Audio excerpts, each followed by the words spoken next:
Okay, so in a somewhat underwhelming co-main event, we have Paddy Pimblett and Jared Gordon. So Paddy Pimblett, 19-3, fighting out of the UK, standing 5'10", with a reach of 73. Then on the other side, we get Jared Gordon, 19-5, fighting out of the United States, 5'9", so Paddy will have 1 inch height advantage. And then Jared Gordon's reach is 68. I don't think this would be as underwhelming as it is if Paddy was fighting somebody else. Like, even if he was fighting Terrence McKinney, I think it would have been better. But we get Jared Gordon, and we're going to take a look at the records. Paddy Pimblett is 19-3. Currently, I think he's won 3 fights in a row. He won 3 fights in a row in the UFC. Yeah, he undefeated in the UFC. And performance of the nights and all of them. In the UFC, 3 wins, and 3 finishes. It looks like he's improving too, because his first fight in the UFC, he didn't really look too sharp. It's just a weird matchup because Jared Gordon, he's capable of winning this fight, but Jared Gordon, he's well-rounded. He's not particularly great anywhere, but he's good at fighting towards his strength. And the reason why I got to pick against Jared Gordon is because I don't know if it's decision-making or IQ, but it's certain moments in fights where he loses in ways where he shouldn't lose. To say he's well-rounded and say he's real durable. Because even when he got knocked out by Charles Oliveira, man, like at one point, that's when Charles started knocking people out. That fight lasted 1 minute and 1.5 exactly. minutes. And that's when Charles started knocking people out. Where prior to that fight, Charles wasn't really known as a knocker artist, so nobody want to talk about that. But the thing is, Jared, like, he's good. It's almost like he's just missing something, man. But I gotta say this: you go look at the Grant Dawson fight. It was competitive for a while, and Grant was able to do certain things to pull away, particularly with the grappling. And then towards the end, Grant was able to take his back and then submit him. I gotta say this: Paddy's jiu-jitsu is very underrated, and I think it's way better than what people give him credit for. And when you go back and when you look at Jared fights, a lot of times he's able to do things to fighters who have a certain level of athleticism and strength, because Jared is a strong guy. And if their strength and endurance is not on his level or at a certain level, at some point in the fight, he can take over and he can kind of bully them, because just the pressure that he brings, like, he gonna throw a lot of leg kicks. Striking, he doesn't really throw a jab, but a lot of time he loads up on strikes. Now, if he hits you, it can definitely hurt you, but you can kind of see the punches coming a mile away. It's always a left hook. It's always a right hook. The old Paddy, I think Paddy probably would have got caught with something like that, but you made the point that Paddy has been cleaning up his striking and is looking better and better. Is it though? Because, to be fair, the Jordan Levitt fight really don't count, because you don't really have to have striking in order for your striking to look good against him. So, and then who he fought before Jordan? He fought against Rodrigo Vargas, and that fight didn't really count because it ended in the first round and he took his back fast and submitted him. Yeah. So, you can't blame Paddy for fighting the way he do, because the point is to get the W. But at the same time, we're not really seeing enough in his striking to see if it's getting better over time. But I think that his athleticism and what he brings to the table will be too much for Jared at the end. One thing I do think might happen, I can see Jared actually hurting Paddy. I can't see him finishing Paddy. For instance, he was fighting Michelle Quinones and actually hurt Michelle. He went in to finish Michelle. He went in for a takedown. He almost got caught in a little bit of a guillotine, but he was able to work his way out of it. It was no danger. But I just remember thinking, I remember Jordan Levitt dove on a takedown for Paddy, and Paddy almost got him in a guillotine. Remember, Jordan had to twist out of it? And it's just little stuff like that where I could see Paddy just catching Jared. Even Grant Dawson had his back for like half a round in their fight. The only thing is Michelle, that fight happened in 2017. I know. And that's things with Jared is weird because he's actually getting better. And we can't act like Grant Dawson, he fought that fight a certain type of way. But he had to fight this fight boring, man, because on the feet, he wasn't really looking too hot. Yeah, man. So, which you can't blame Grant because he's a wrestler. But my other point is Grant is a way better wrestler than Paddy. But, he might be a better wrestler technically, but when it comes to athleticism and controlling opponents in the cage, I think Paddy can handle him. You also got to think about Grant Dawson actually was controlling Jared for quite a bit on the ground. Yeah. And he kept slipping out of so many submissions. Grant finally got a submission in the third round, but he went for 2 or 3 submission attempts on Jared. that Jarrett was able to get out of. I just think that Grant also looked very sloppy in that fight. If I replace Grant with Paddy in some of those positions, I think that fight was over way faster than what it did. And I'm just... the only thing is, how can Paddy get the fight? Because we know on the ground, he's on a different level than Jared Gordon. The question is, how can he get the fight to the ground? Because we've seen Paddy, I don't know if you remember, but a couple months ago, we was watching some of his prior UFC fights, and he was diving for legs, and he didn't look too good like when he was trying to get the fights to the ground. Basically, he's strong and he can wrestle, but his injuries are terrible. Oh, yeah. He almost got the Ricky Tercios thing going on, where it's like what are you're literally going from your chin up in the air swinging wild until you literally dive on a single leg. And it's weird because Jarrett's takedown defense is not great, but it's good enough to stop takedowns if people can't set it up, if that makes sense. No, that makes complete sense. When it comes to that, I already know how this fight gonna happen, bro. Hey, one comparison I have, I don't know if you thought about this or not, but one comparison I have of Paddy to one of Jarrett's former opponents is Joaquin Silva. Okay. Because you know the way he's kind of wild, he could be technical, but he's more of a brawler. And that's how kind of Paddy is, the way he throws his pen. He's becoming more technical, but just looking on prior UFC fights, when we actually saw his striking, reminds me of Joaquin Silva. And I don't have to tell you how that fight ended. He was able to go out there and finish Jared Gordon with strikes in the third round. Well, Joaquin ain't got the best cardio either, do he? Oh, absolutely. Is that the same Joaquin you're talking about? That's the one he does good for a couple rounds and then he's done. Hey, one thing that's interesting when we look at these statistics is that they both have a similar KO percentage, right? They both have a similar KO percentage. The submissions, you see a stark contrast. Jarrett's last fight that he lost was by a submission, and it took a lot for Grant to get that. I don't want people to look at that submission loss and think, oh, you could just take Jarrett down. No, Jarrett was standing up. Jarrett had good takedown defense. Jarrett was able to stand up and still keep winning the fight. Let me say Grant this. really lost towards the end of that fight. And let me say this, and I hate to cut you off, but the reason why this fight really doesn't really age well, or I don't know how to say it, but the reason why you can't really hold the Grant Dawson fight against Jarrett, because what did he do to Mark Madsen? Yeah. Grant Dawson. So you guys saying Mark Madsen is an Olympic caliber wrestler. No, but I'm not holding the Grant loss against him. That's what I'm saying. Because what I'm getting at is that it took a lot for Grant to do that, and Grant was losing a lot of that fight. Yeah. And so when I look at the submission percentage, though, if I take some of those positions that Grant had on Jarrett, I know he was able to get out of. It was very impressive that he was able to stay in the fight like that.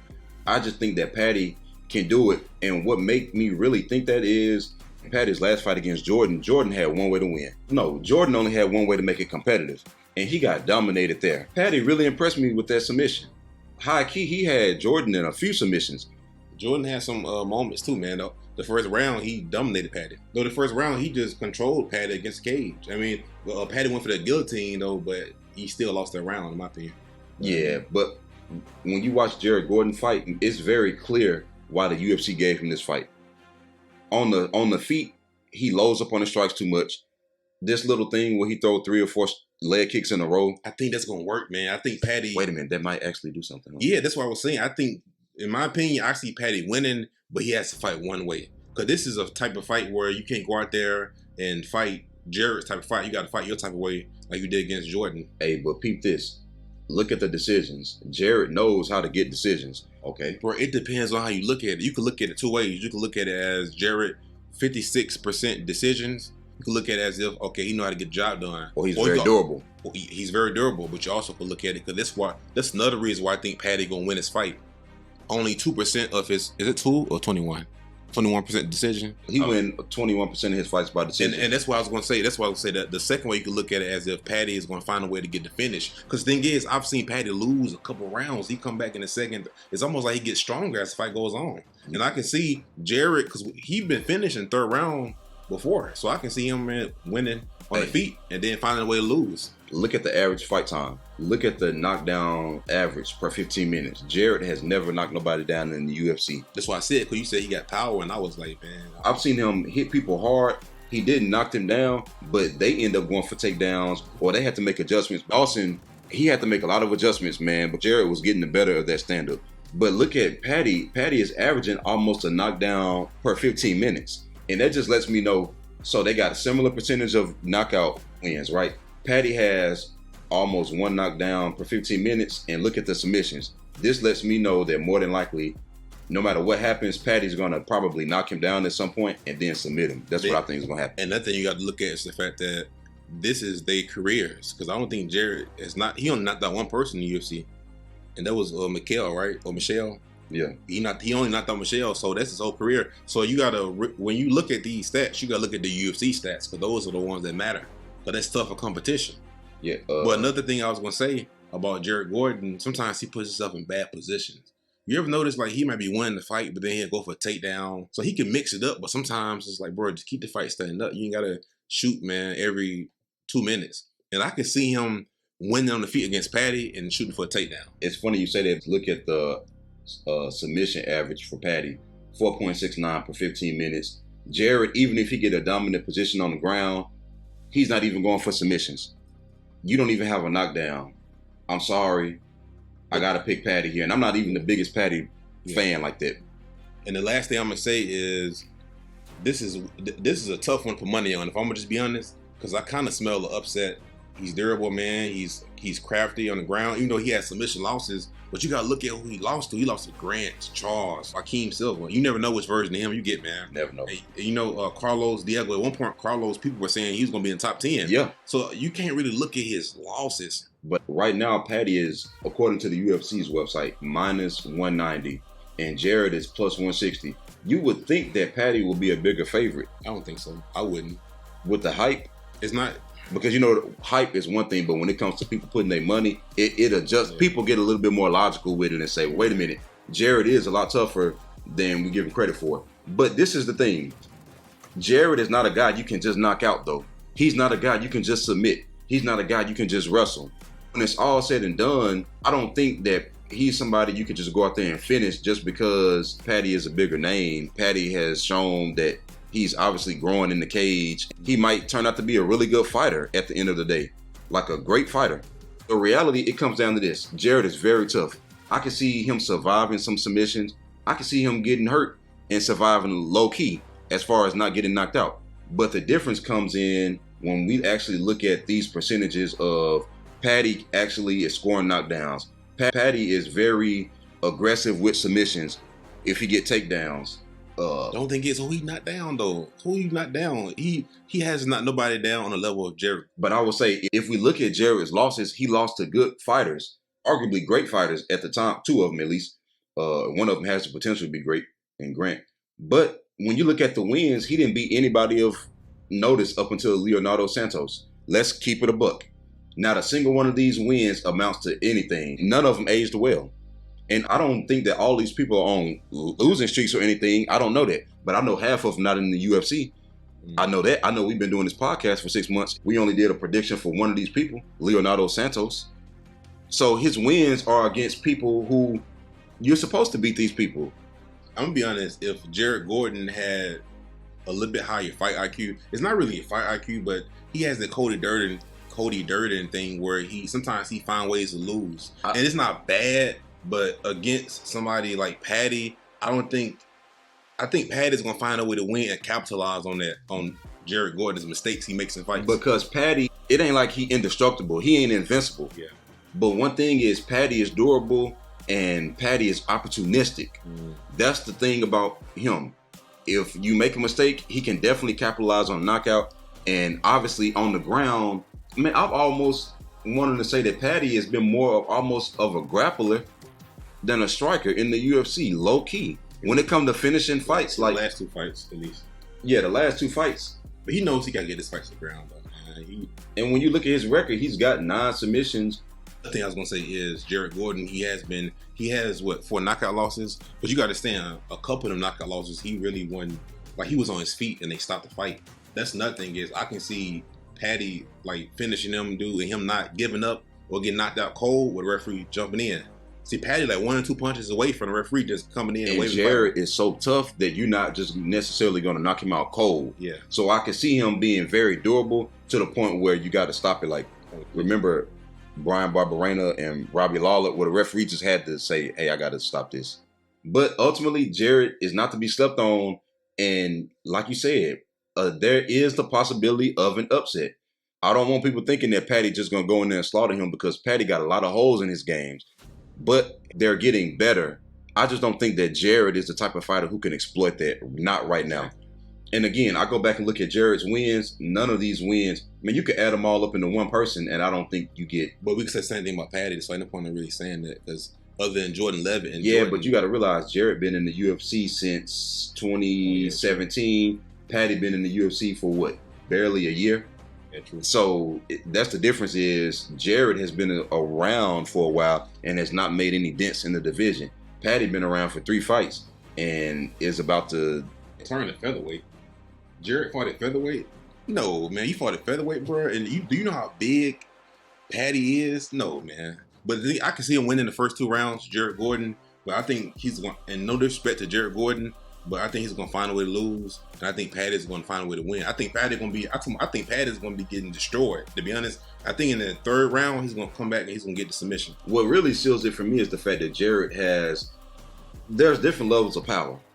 You got that nuclear power to where if this person needs just even touch you, then you have certain people like Paddy has knockout power somewhat at a certain level so far. Not necessarily in the UFC. Like, he can finish people with strikes, but not necessarily one punch. But then there's a tier where people they hit hard. Who is that one person that hits hard, but he's not a knockout artist, but he loads up on his punches? Rafa Garcia, is that who it is? Stocky guy, and if he hits you, it's like, yeah, but I'm saying, obviously he hits hard compared to the average person, but it don't translate into actual knockouts. Jared has that kind of power, but you still have to respect him, bro. Yeah. But at the same time, like, he hasn't really shown it. Yeah, but it's not fight finishing, fight altering power. And the fact that Jared does not have any knockdowns in all these fights that he's been in the UFC since 2017, you don't have a single knockdown. And Paddy in 4 fights is averaging almost 1 knockdown per fight. And we know a lot of those fights, Paddy was losing up until he won. I'm sorry, I got to go with Paddy here. Yeah, me too. Paddy by 3rd round submission. Whatever you want.